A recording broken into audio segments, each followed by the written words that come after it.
D'accord, ça marche. Ben, vous me direz. Je pense qu'on peut y aller. Ok. Bon, merci à tous d'être là pour cette dernière conférence de la journée. Nous avons le plaisir de recevoir Philippe Joubert.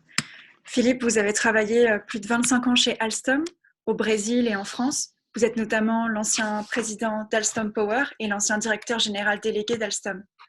Vous êtes expert sur les enjeux du développement durable pour les entreprises auprès d'organisations internationales comme le Conseil mondial de l'énergie et le Conseil mondial des entreprises pour le développement durable. Durable.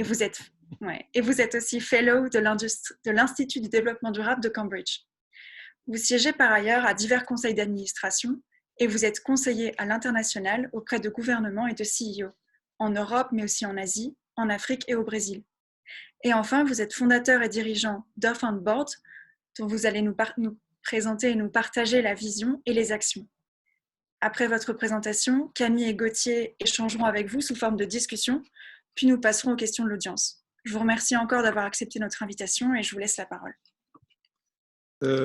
Donc, on va peut-être… Est-ce que tout le monde m'entend bien là? Oui. Ok. Bah, écoutez, comme vous avez passé toute la journée à réfléchir et à voir des slides, j'avais décidé déjà de réduire le nombre de slides, mais je vais certainement réduire le temps de parole pour essayer de garder le timing. Et de toute façon, je vais essayer de partager avec vous en fait l'essentiel de croyances ou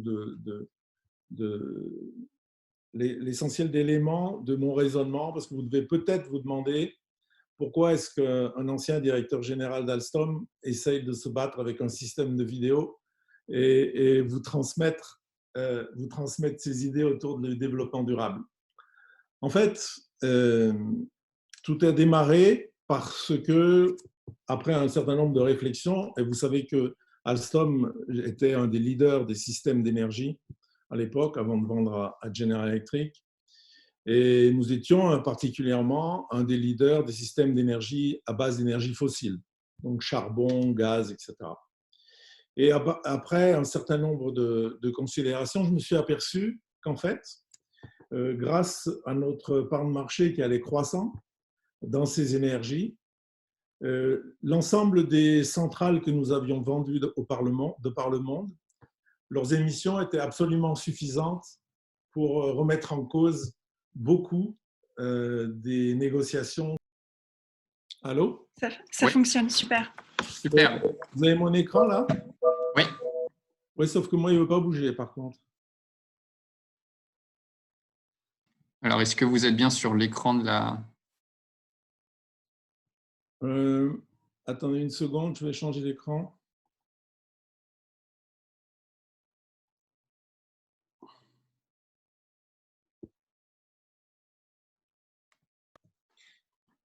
Bon, bah écoutez, je ne sais pas. Et vous le voyez? Là, oui. Oui, Bon, vous pouvez. là, il est mis plein écran et marche. Bon. Là, ça va aller. Super. Bon, Super, bah, on vous laisse la parole, Philippe. Merci beaucoup et désolé pour ces difficultés. Pas grave. C'est peut-être ma faute aussi. Donc, on va peut-être… Est-ce que tout le monde m'entend bien là? Oui. Ok. Bah, écoutez, comme vous avez passé toute la journée à réfléchir et à voir des slides, j'avais décidé déjà de réduire le nombre de slides, mais je vais certainement réduire le temps de parole pour essayer de garder le timing. Et de toute façon, je vais essayer de partager avec vous en fait l'essentiel de croyances ou l'essentiel d'éléments de mon raisonnement, parce que vous devez peut-être vous demander pourquoi est-ce qu'un ancien directeur général d'Alstom essaye de se battre avec un système de vidéo et vous transmettre ses idées autour du développement durable. En fait, tout a démarré parce que, après un certain nombre de réflexions, et vous savez que Alstom était un des leaders des systèmes d'énergie à l'époque, avant de vendre à General Electric. Et nous étions particulièrement un des leaders des systèmes d'énergie à base d'énergie fossile, donc charbon, gaz, etc. Et après un certain nombre de considérations, je me suis aperçu qu'en fait, grâce à notre part de marché qui allait croissant dans ces énergies, l'ensemble des centrales que nous avions vendues de par le monde, leurs émissions étaient absolument suffisantes pour remettre en cause beaucoup des négociations qu'on était en train de faire, par exemple avec l'accord de Paris. Donc c'est à partir de ce moment-là que j'ai commencé à réfléchir sur les conséquences des actes des dirigeants de grandes entreprises et revoir un tout petit peu les éléments avec lesquels on faisait du business. Donc la première chose qu'il faut bien comprendre, c'est qu'on a toujours fait du business comme ça. Nous avons considéré depuis très longtemps la nature comme gratuite, inépuisable et imperturbable. Alors évidemment, depuis quelque temps, la nature nous envoie des signaux assez forts, mais des signaux qu'on n'est pas toujours ouvert ni à voir ni à écouter.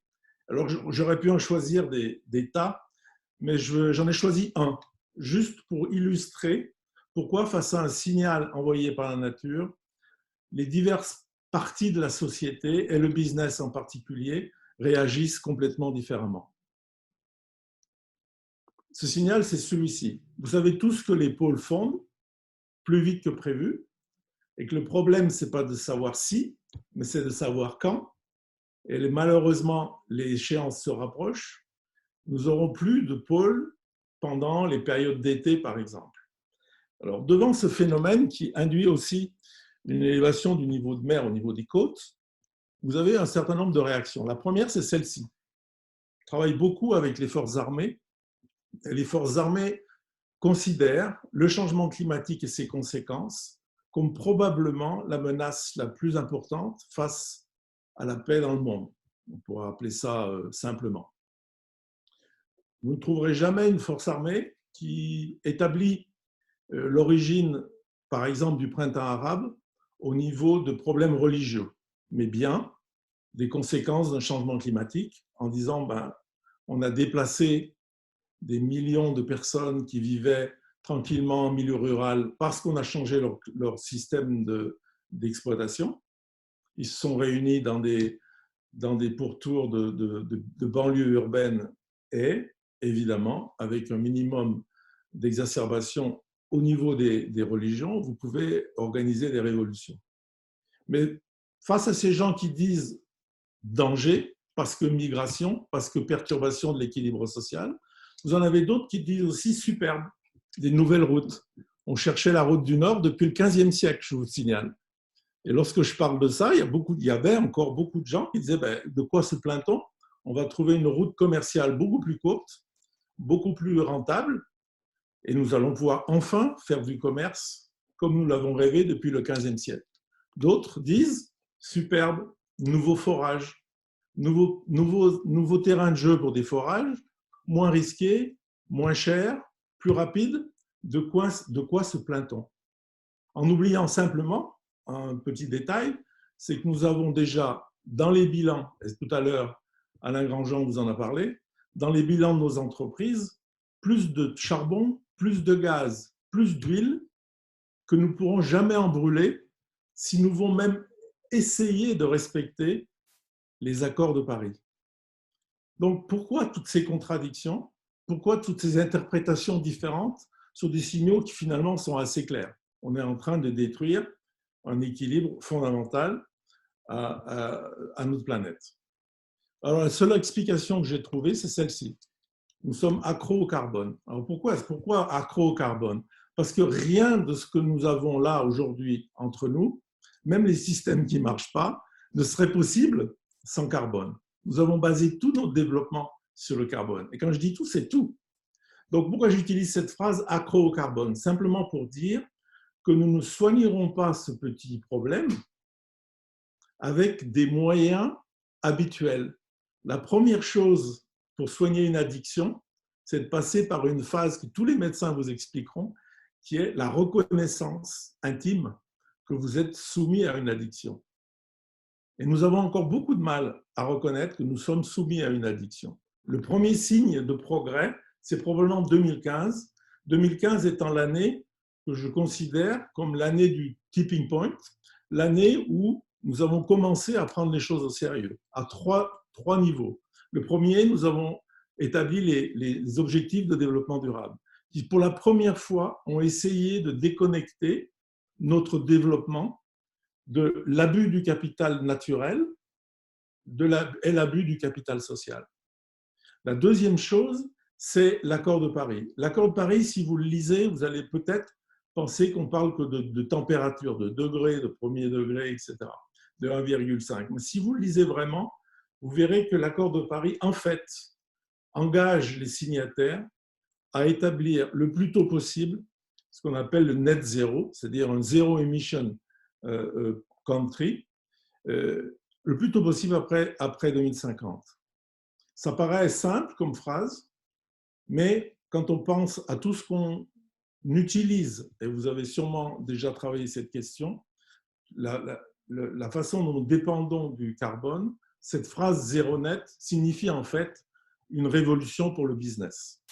Et d'ailleurs, vous verrez que de plus en plus, les pays commencent maintenant à s'organiser pour mettre dans la loi, et ça c'est assez fondamental pour le business, pour mettre dans la loi ordinaire ou en projet de loi ou en venant vers cette situation de zéro net. Ce qui va changer fondamentalement l'ensemble des conditions dans lesquelles le business exerce son activité.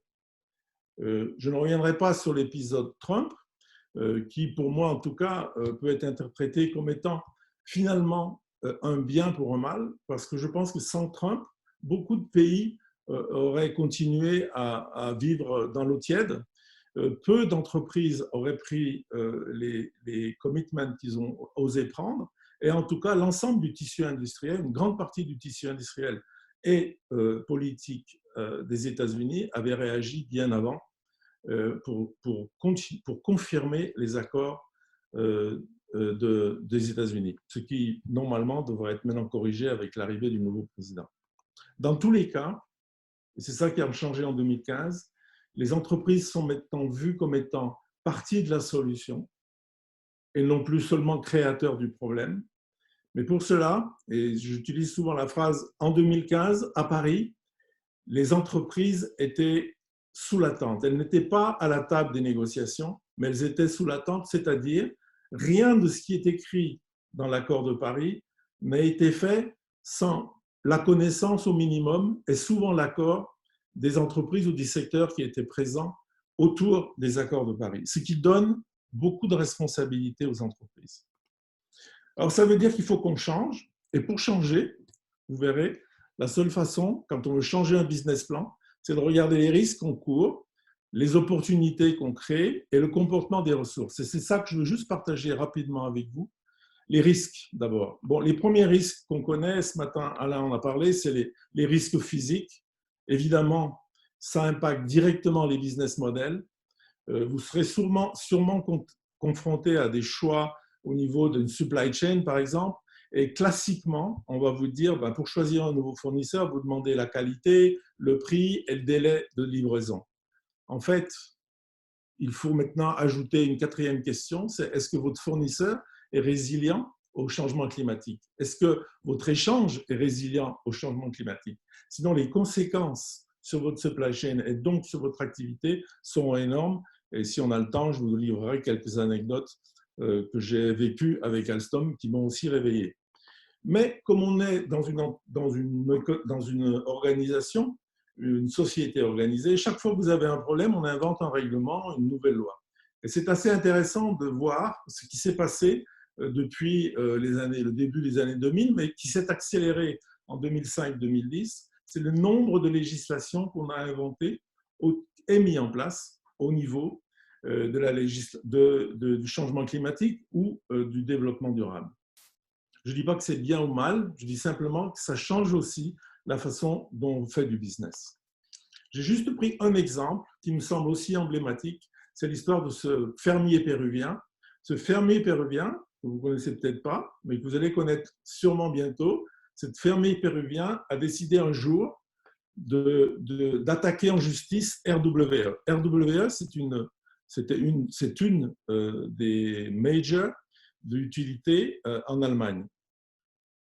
Au motif qu'il avait fait un calcul et les émissions accumulées par les centrales à charbon, au lignite pour être précis, de RWE, étaient suffisamment importantes pour avoir participé à la fonte accélérée des neiges dans le système des Andes, au-dessus du Pérou, et avait donc mis en danger à la fois son village, mais aussi son activité.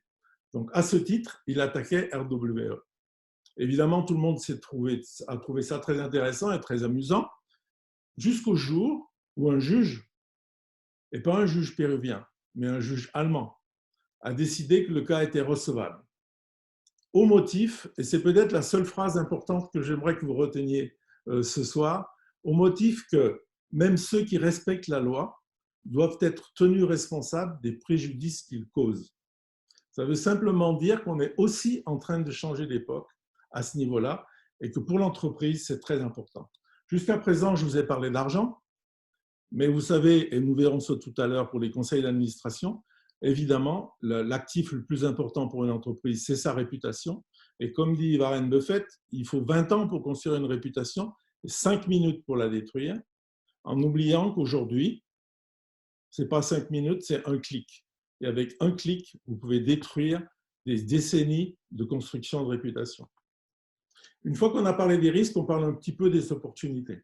Alors pour ces opportunités, tout à l'heure aussi, Alain a cité le risque de transition. Le risque de transition, c'est simplement l'entreprise qui décide qu'il a toujours fait du business comme ça et qu'il n'y a pas de raison de s'arrêter et qu'il va continuer à en faire comme ça. Alors j'ai pris un exemple d'un secteur que je connais bien, qui est le secteur de l'énergie.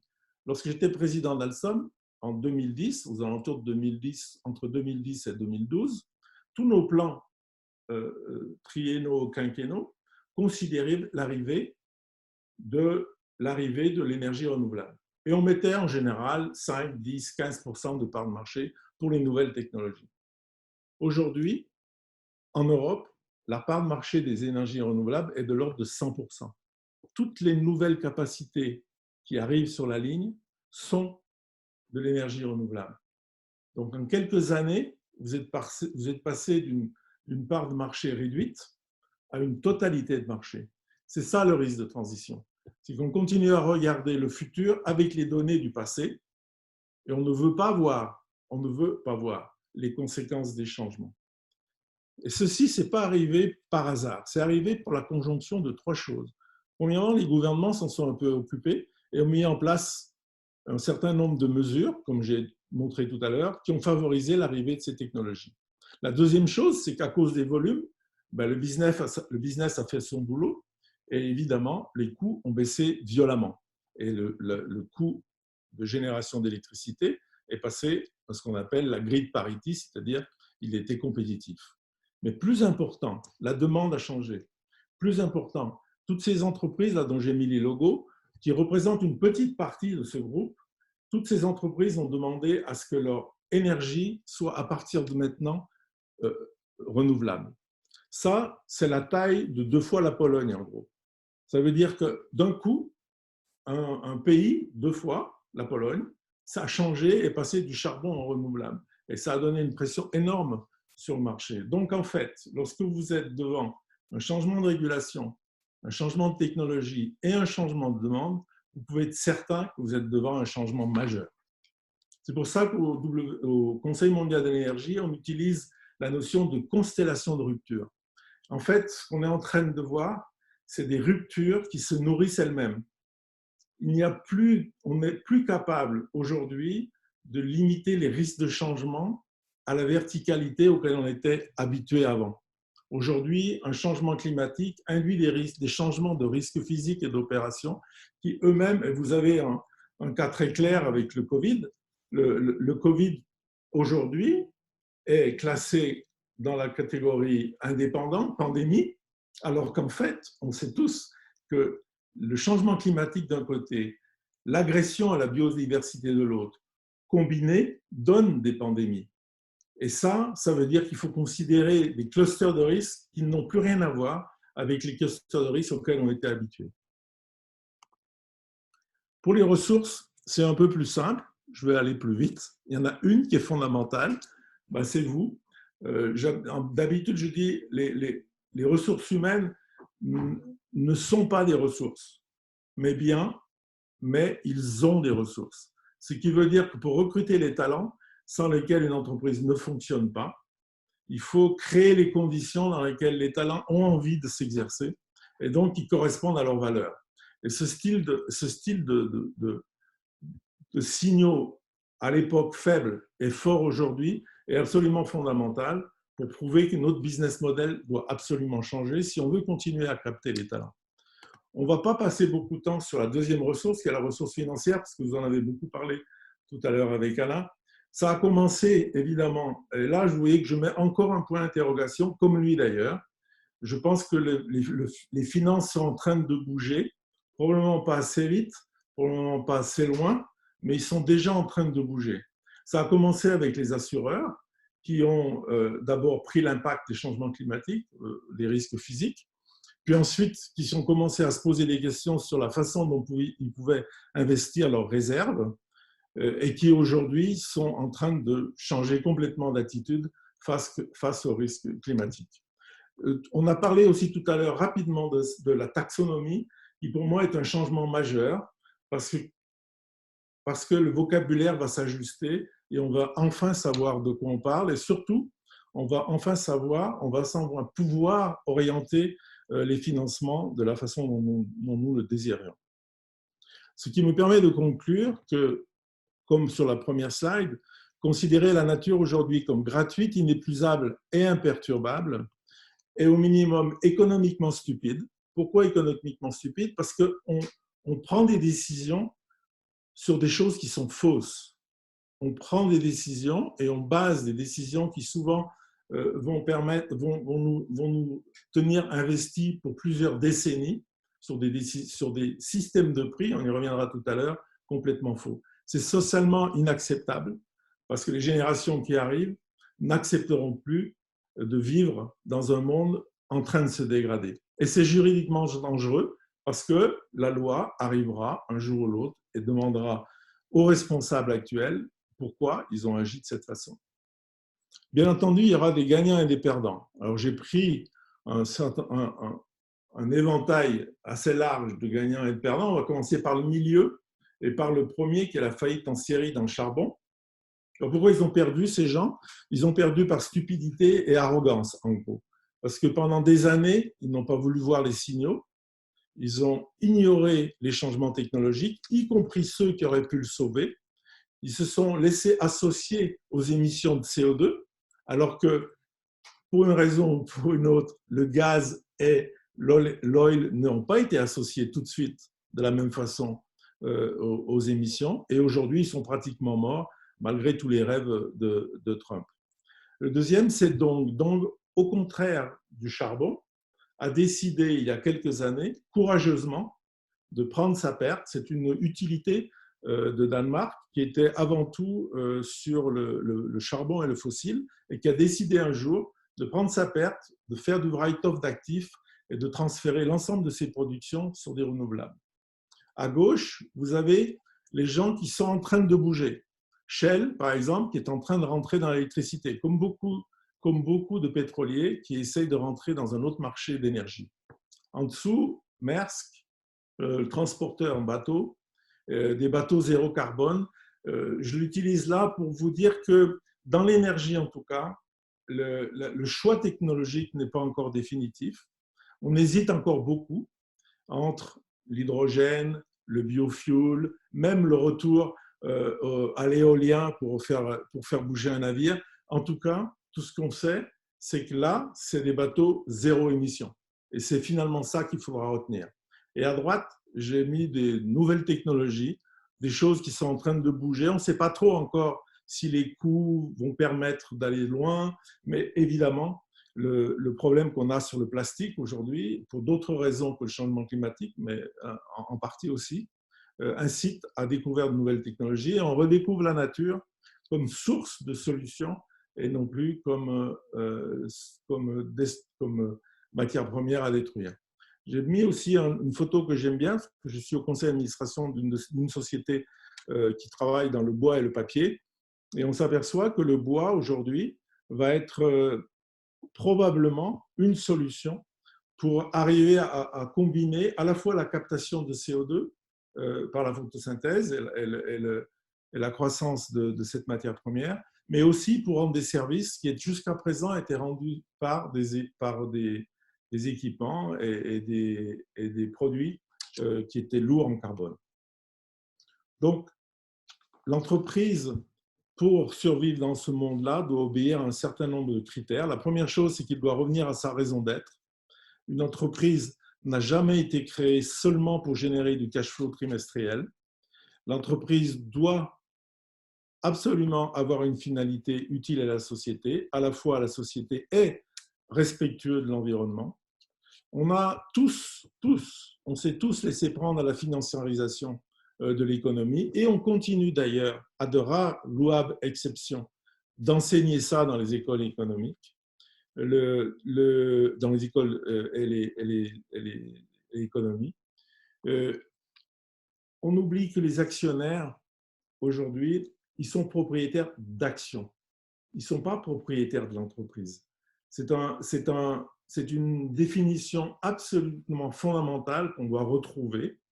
L'action vous donne des droits, des devoirs, des opportunités, mais en aucun cas la propriété de l'ensemble de l'entreprise. Lorsqu'on parle d'entreprise, on parle de parties prenantes.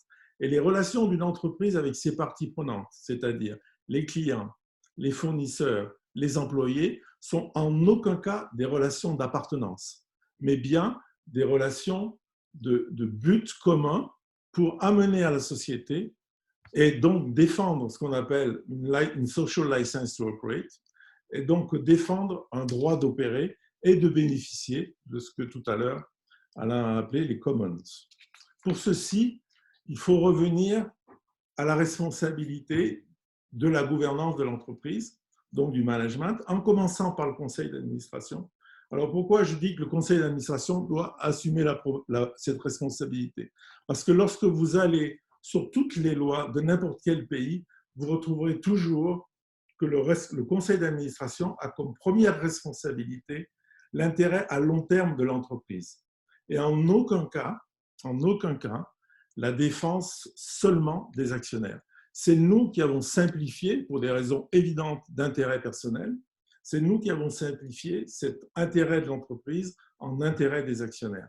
Mais la loi n'a jamais parlé de ça, elle commence toujours par l'intérêt de l'entreprise. De plus, je reviens à 2015. 2015 a changé fondamentalement la responsabilité des conseils d'administration parce que, à partir de 2015, vous savez, la fameuse notion d'agir en bon père de famille, c'était la ligne de défense absolue du conseil d'administration, qui n'est pas censé être un spécialiste de l'ensemble des décisions que doit prendre une entreprise, mais bien agir avec du bon sens. À partir de 2015, vous ne pouvez plus ignorer le changement climatique.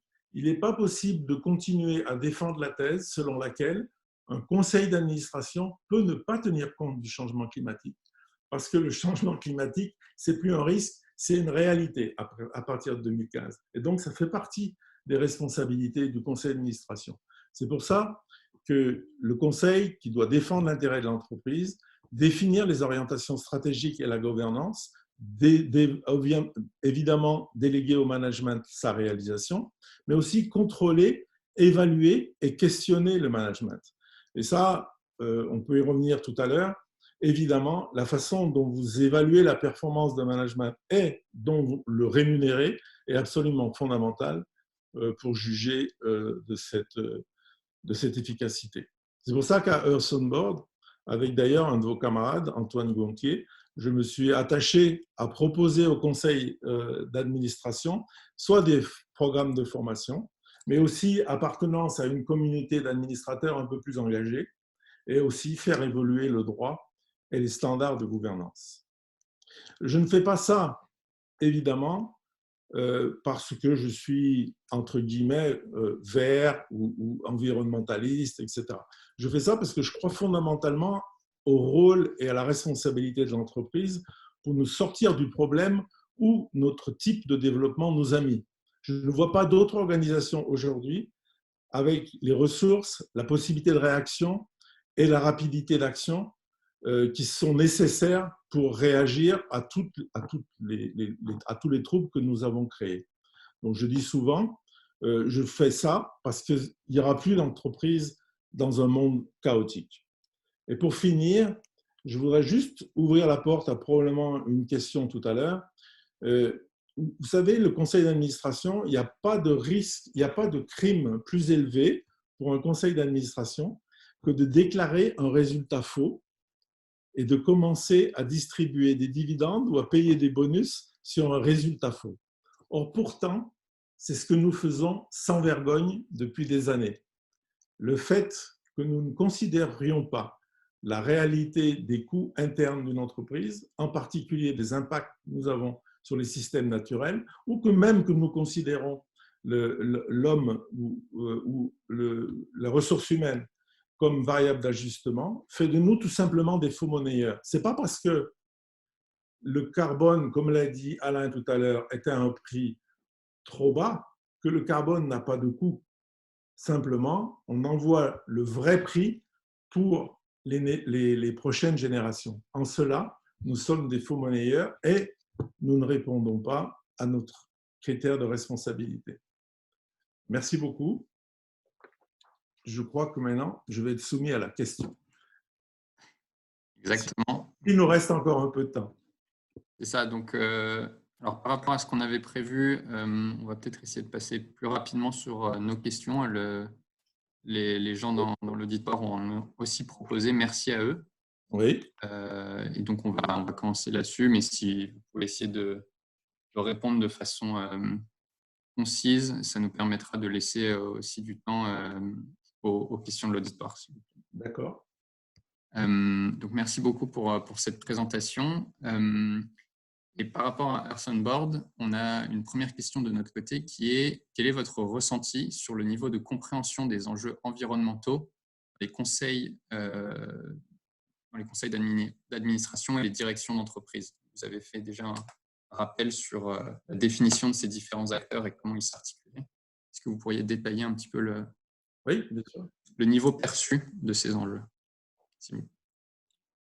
Bon, au niveau de la compréhension des enjeux, je pense qu'il n'y a plus beaucoup de différence. Quand j'ai commencé cette deuxième vie, j'avais toujours dans la salle entre 20 et 30% de personnes qui étaient ce qu'on appelle communément des climato-sceptiques, c'est-à-dire qui étaient absolument dans le déni total de ce qui est en train de se passer. Aujourd'hui, on trouve toujours des individus encore climato-sceptiques, mais je dirais que la grande majorité est convaincue qu'il faut qu'on fasse quelque chose. Il restera toujours les 30 ou 40% qui sont là, mais qui se disent « est-ce que c'est bien le moment de bouger? Est-ce que je n'ai pas d'autres considérations à avoir ?» etc. On en parlera tout à l'heure. Mais je dirais qu'à ce niveau-là, je crois que c'est à peu près terminé. Par contre, pour la responsabilité, ça, c'est pas encore tout à fait… les entreprises, les dirigeants d'entreprise et les conseils d'administration en particulier se retranchent toujours derrière un certain nombre de non-responsibility zones où ils disent « bon, bah, écoutez, moi, mon problème, ça commence toujours de la même façon. Mon problème, c'est de faire du résultat pour les actionnaires. Donc, il faut déjà prendre un peu de temps pour leur expliquer que non, c'est pas ça le problème. Ça, c'est ce qu'ils aimeraient bien que ça soit. Parce que, en plus, quand vous entendez ça, en général, il faut bien entendre et mon bonus. Parce que souvent, et c'est là où les financiers ont été très, très forts, ils ont réussi à associer la rémunération de l'individu, donc en ceci créant un conflit d'intérêts absolument évident, mais dont personne ne parle, la rémunération de l'individu et donc du chef de l'entreprise associée à la richesse de l'actionnaire, avec les fameux bonus, les stock options et tous ces trucs-là. Donc ça, c'est une barrière encore à l'action qui reste très forte. le pire qui commence à arriver un petit peu, mais que les gens commencent quand même à trouver un peu énorme, c'est les conseils d'administration qui sont rémunérés grâce à ça. Donc là, c'est encore pire, puisque normalement, le conseil d'administration est l'endroit où l'ensemble des parties prenantes devrait être respecté. Donc, rémunérer un conseil d'administration avec le prix de l'action, c'est quelque chose qui est clairement quelque chose qui devrait être même hors la loi, à la limite. Merci beaucoup pour votre réponse. Et donc justement, face à ce niveau de perception des enjeux et de responsabilité, comment est-ce que vous analysez l'impact qu'a Earth on Board donc sur le conseil d'administration? Est-ce que vous arrivez à les convaincre? Et ensuite, peut-être une petite question supplémentaire, est-ce que quand on a convaincu le conseil d'administration, c'est suffisant? Alors, les convaincre, oui, c'est-à-dire le problème du conseil d'administration, c'est d'arriver à rentrer dans leur agenda, c'est-à-dire arriver à ce qu'ils vous donnent du temps, pour avoir une conversation franche, calme, sur leurs responsabilités et sur les enjeux. À partir du moment où vous arrivez à ça, soit parce que le président du conseil, soit parce qu'un des conseillers a décidé que c'était quelque chose d'important, en général, la bataille est quand même déjà presque gagnée. Parce qu'il n'y a pas d'exemple. C'est des gens qui sont la plupart du temps intelligents et cultivés, donc sensibles aux arguments scientifiques. J'ai rarement vu des conseils d'administration ou des personnes du GIEC venaient faire une conférence qui ne voyaient pas. Parce qu'aujourd'hui, une grande entreprise, elle a déjà vu les conséquences du changement climatique sur la plupart de ses filiales dans le monde. La taille les rend absolument aujourd'hui, il ne peut plus se cacher, si j'osais utiliser cette image. Donc, ils sont systémiques de toute façon. Donc, ils voient les choses, ils voient les conséquences. Et je pense qu'au bout d'un moment de discussion, on arrive assez facilement à les convaincre. Donc, je pense que les convaincre, ça va bien. Le problème qu'on peut avoir après, et c'est toujours la même réponse, c'est la deuxième barrière, c'est de dire, ah oui, mais c'est pas ce que mon conseil me demande, ça c'est le CEO, ou c'est je suis là pour travailler en fonction des actionnaires, et les actionnaires me demandent plus de dividendes, plus de rentabilité, etc., etc. Ce qui est d'une part pas vrai, parce que la plupart des actionnaires, sauf si vous êtes dans les mains d'un certain nombre d'agents financiers purs et durs, mais la plupart des actionnaires comprennent où est leur intérêt à long terme. De plus, vous avez absolument, et certaines entreprises courageuses, récemment vous avez eu le cas de Unilever, où le conseil d'administration a refusé une offre qui pourtant donnait aux actionnaires un avantage financier immédiat assez important, au motif que ces gens-là, et dans le tas il y avait Warren Buffett et un activiste brésilien, ces gens-là n'étaient pas les actionnaires qui convenaient au purpose, à la raison d'être de l'entreprise. Donc on peut aujourd'hui, on a suffisamment de choix et le marché est suffisamment liquide pour ne pas céder aux injonctions d'une toute petite partie des actionnaires. C'est 20-25% maximum des actionnaires qui sont à court terme. Le reste, ils sont à long terme. Donc, c'est juste un problème de courage ou un problème d'intérêt particulier qui fait dire à certains CEO qu'ils doivent travailler en fonction des intérêts de leurs actionnaires et du prix de l'action. Donc, on peut y arriver. Il faut un peu de temps, mais on y arrive.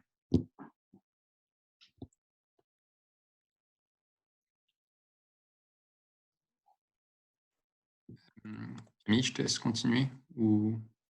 Oui, je peux continuer.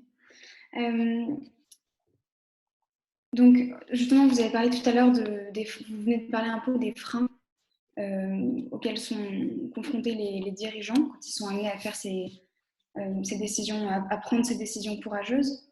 Une un des dilemmes auquel on pense souvent quand on réfléchit à la responsabilité des entreprises dans la transition écologique, c'est arriver à combiner la logique de maximisation des profits et les problématiques de durabilité.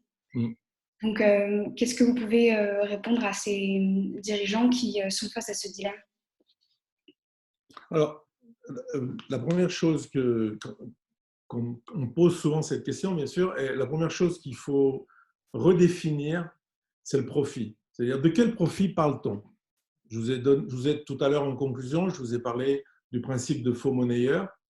Le profit dont on parle en général, ce n'est pas le vrai. C'est bizarre, mais ce n'est pas le vrai profit.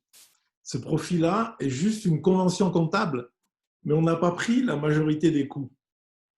Donc, la première chose à faire, c'est d'avoir une évaluation de ce qu'on appelle les externalités et d'essayer d'avoir une idée de l'impact. Alors, je ne parle pas pour l'instant de monétisation de l'externalité, qui est souvent la façon dont les gens, je dirais, prennent la tangente ou shootent en touche, comme on dit au Brésil, parce que, en fait, ce n'est pas ça le sujet.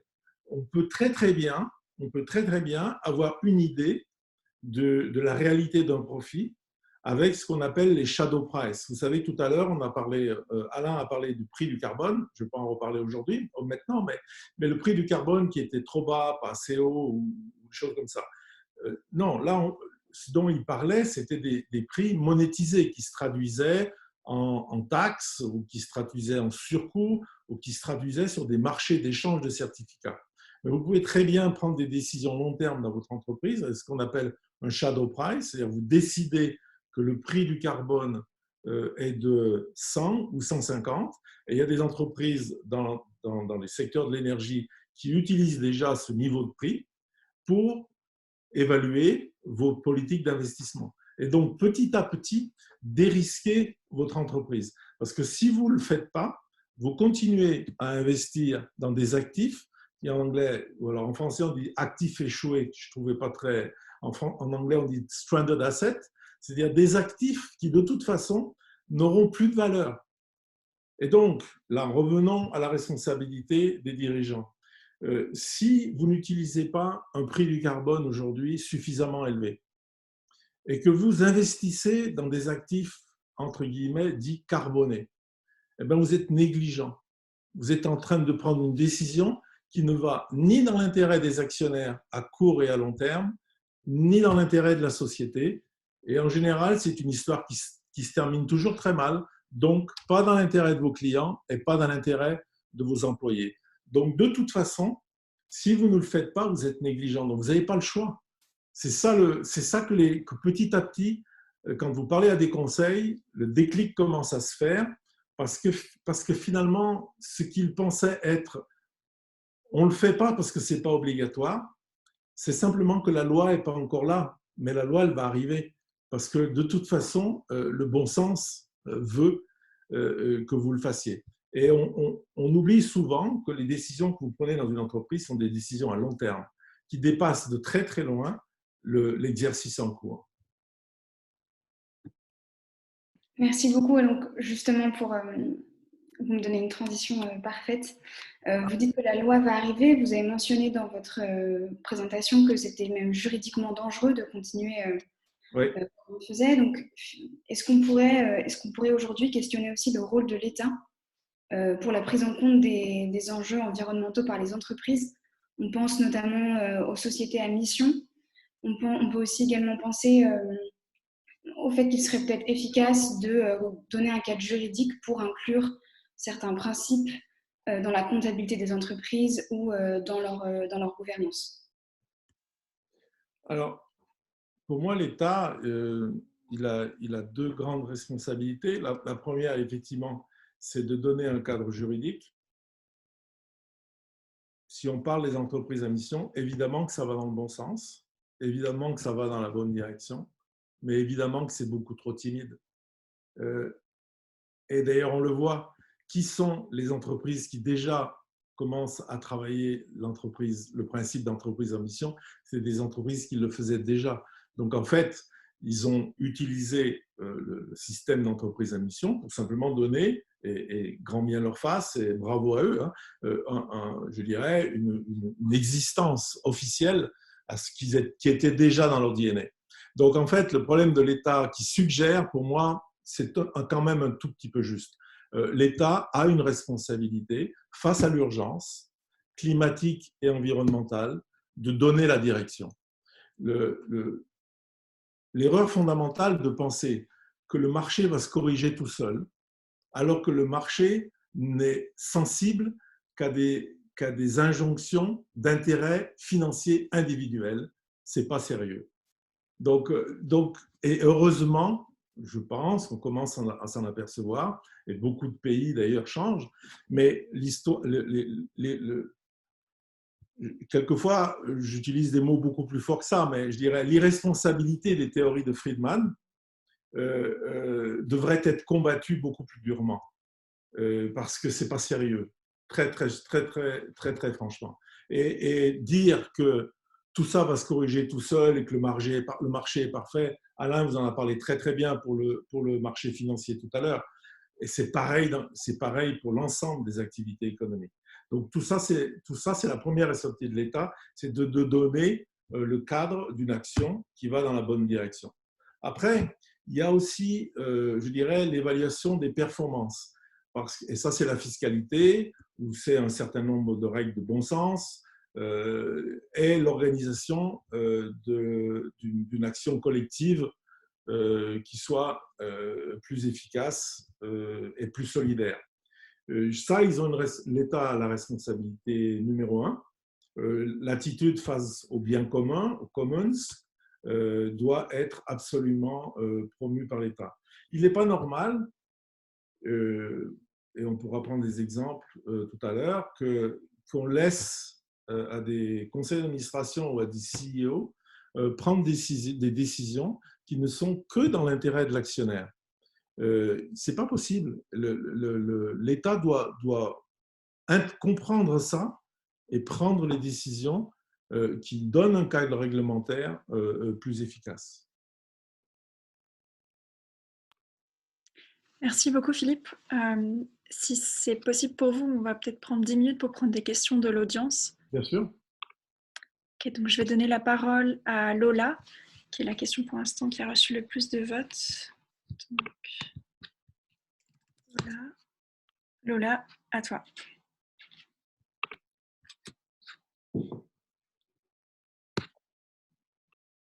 Que tu actives ton micro. C'est bon, vous m'entendez? Oui, bonsoir. Bonsoir. Merci beaucoup pour votre présentation. Tous les axes que vous avez présentés sont beaucoup, donc les risques, les opportunités, la transition, dans l'optique d'une croissance et d'une durabilité des entreprises en accord avec la transition. Mais j'aimerais savoir si les conseils d'administration sont prêts à entendre la voix de la décroissance et d'un changement vraiment radical de la société et de la production, notamment sur les questions de mondialisation et de consommation. Merci. Oui, alors là, il y a plusieurs choses dans ce que vous dites. Tout à l'heure, on l'a un peu abordé, je n'ai pas été dans cette direction-là, mais quand je parle d'évaluation des performances, c'est un peu comme pour le profit, je dirais, d'accord, mais de quelle croissance parlons-nous?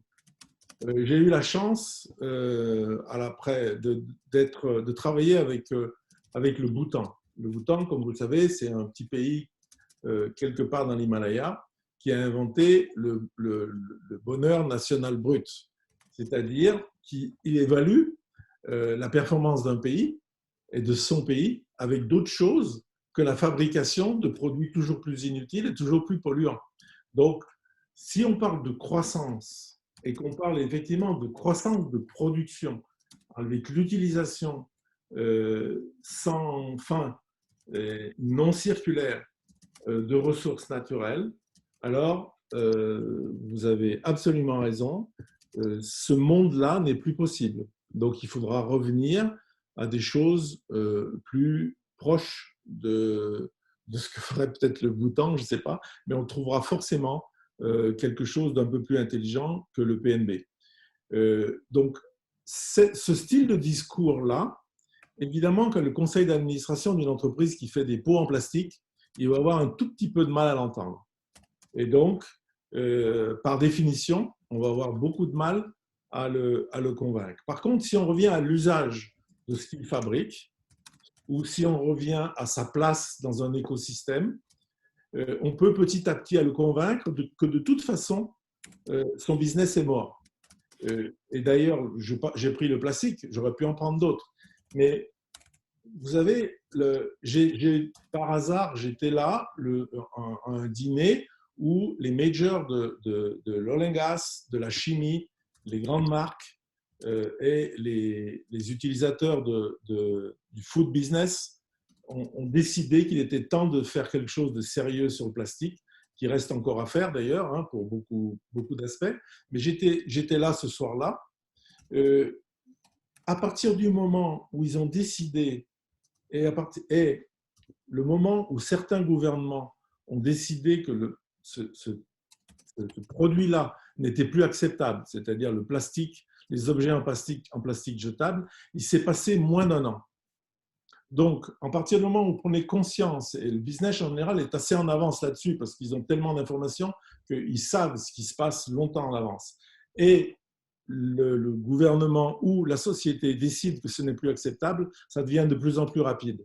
Donc, de toute façon, les entreprises qui n'écoutent pas aujourd'hui parce qu'ils se raccrochent, et c'est pour ça que le mot de risque de transition est très fort, là, est très, très bien choisi. À partir du moment où ces entreprises-là prennent conscience, même ça, ils acceptent. Donc, moi, je ne crois pas qu'on peut parler de décroissance au sens réduction de la satisfaction personnelle ou collective. Par contre, on va certainement, et on peut très bien, parler de décroissance au sens d'usage de matières premières ou de baisse de l'impact sur notre système environnemental et surtout de diminution des inégalités. Si ça, dans la comptabilité actuelle, qui considère des actes néfastes à la société comme croissance du GDP, si vous fabriquez un certain nombre de produits dangereux, ben le GDP augmente, ou le PNB augmente, pardon. Donc, je pense qu'on pourrait revenir à des notions un tout petit peu plus raisonnables. Merci beaucoup, Philippe. Je vais donner maintenant la parole à Jean-Baptiste. Jean-Baptiste, à toi. Oui, bonsoir. Merci beaucoup pour votre présentation. J'espère que vous m'entendez bien. Très bien. Ma question est assez simple. Vous avez mentionné au tout début de votre présentation le bien numéro 1 des entreprises, leur réputation. Oui. Et vous avez également cité à plusieurs reprises la pression que les marchés peuvent avoir sur ces entreprises dans le cadre des nouveaux enjeux de la transition écologique. Et à votre sens, comment est-ce qu'on pourrait mettre en place une lutte efficace contre le greenwashing et donc la tentation de ces entreprises de se donner une réputation plus verte qu'elle ne l'est dans la réalité? Alors ça, c'est un point très important. C'est aussi un point que je mets en évidence pour la responsabilité des conseils. À Earth on Board, on a un certain nombre d'instruments pour aider le conseil à identifier et mesurer son action. L'un d'entre eux, c'est les 11 questions à poser au management, c'est-à-dire pour casser ce lien entre performance financière, cash flow trimestre et rémunération. On pose un certain nombre de questions et là-dessus, on évalue le bonus. Parce que, on peut y revenir une seconde après, mais souvent, le comportement induit par cette mauvaise évaluation de la performance et mauvaise rémunération de la performance est terrible. Donc, c'est la première chose à casser. Et une des questions qu'on pose, c'est où dépensez-vous l'argent du lobby? Et ça, la seule façon, pour moi, c'est la transparence. J'ai travaillé beaucoup à Bruxelles, justement auprès de la Commission européenne, pour essayer d'influencer, pour essayer d'expliquer. Bon, vous avez eu des cas terribles, je trouve, il y a quelques mois, lorsqu'on a commencé à allouer l'argent, je dirais, post-Covid, pour que certains pans de l'économie qui étaient un gros problème aient une chance de survivre et essayent de reprendre un tout petit peu des activités. Vous vous apercevez que la force des lobbies est absolument énorme, puisque des gens qui étaient pratiquement moribonds, à qui l'argent collectif permet de survivre, n'ont pas eu n'ont eu de cesse que d'utiliser ce laps de temps où on leur permettait de respirer pour essayer d'aller faire du lobby pour enlever, par exemple, les contraintes environnementales sur leur secteur. Donc, ça, si c'est publié, et vous avez vu que ça commençait à sortir dans les journaux, et immédiatement, ils ont été obligés de faire marche en arrière. Donc, je pense que pour répondre à votre question, la seule façon, c'est transparence. Et c'est un des rôles, je dirais, bénéfiques des organisations non gouvernementales dans ce cadre-là. Transparence. Merci beaucoup. Merci beaucoup, Philippe. Transparence et responsabilité, effectivement. Merci beaucoup, Philippe. On va prendre une dernière question, celle de Eulalie. Je vais te donner la parole. Alors, vous m'entendez? Oui. Oui, ok. Alors, oui, je voulais vous demander, vous avez œuvré parmi les dirigeants d'Alstom et est-ce que vous pourriez nous expliquer pourquoi vous avez choisi d'agir plutôt via Open Board que de l'intérieur d'Alstom où vous auriez pu agir pour réduire les émissions ou l'impact environnemental de l'intérieur? Alors, d'abord, j'ai agi à l'intérieur d'Alstom puisqu'à l'époque, et ça commence à se voir, on avait développé un certain nombre de technologies. C'est quand j'étais président d'Alstom Power qu'on a investi dans le renouvelable, qu'on est devenu les leaders mondiaux de l'hydraulique, qu'on a récupéré une partie de notre retard sur l'éolien et sur le solaire. On était dans la géothermie, donc on avait commencé à bouger l'entreprise dans ce sens-là.